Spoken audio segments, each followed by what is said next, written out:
গাড়ি চালিত ড্রাইভাররা ভাত খাইতে পারতেছি না, সারাদিন 100 টাকা 50 টাকা 200 টাকা ইনকাম করতে পারি না। তারপরও আল্লাহ যেভাবে আমাদেরকে চালাইতেছে শুকর আলহামদুলিল্লাহ। তবে ব্যাটারি চালিত রিক্সা ড্রাইভাররা কথা ছিল আগে যেরকম, এরা একটাও কাজ করতেছি না। সদর রোড 8টা রাস্তা বন্ধ ছিল, এই 8টা রাস্তায় রাত দিন 24 ঘন্টা গাড়ি চলে। আমাদের জীবন আপন করতে পারতেছি না, আমাদের বাচ্চা কাছে নিয়ে চলতে পারতেছি না। আমাদের দাবি এই 8টা রাস্তায় ব্যাটারি চালিত রিক্সা চলবে না। চালিত গাড়ি এই ব্রিটিশ সরকারের থেকে আমরা চলে আসছি। আমাদের গাড়ির কোনো ঝামেলা নাই, গ্যাঞ্জাম নাই। আমরা কোথাও গ্যাঞ্জাম করি না, কোথাও ঝামেলা করি না।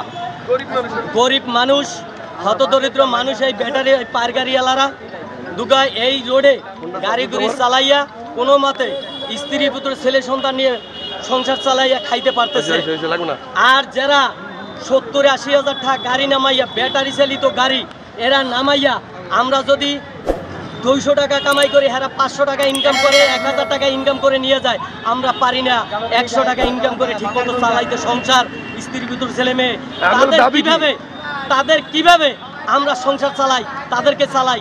তাই আমরা বলছিলাম যে এই যে ব্যাটারি চালিত গাড়ি এরা যাতে এই 8টা রোড সরকার বেঁধে দিয়েছে যে এই 8টা রোডে গাড়ি চলতে পারবে না। তবে একটাই, তারা সদর রোডে চলতে পারবে না, সদর রোডে গাড়ি ঢুকতে পারবে না সকাল 8টা থেকে 9টা পর্যন্ত। আমরা প্রয়োজনে আবার আমরা কঠোর আন্দোলন করব।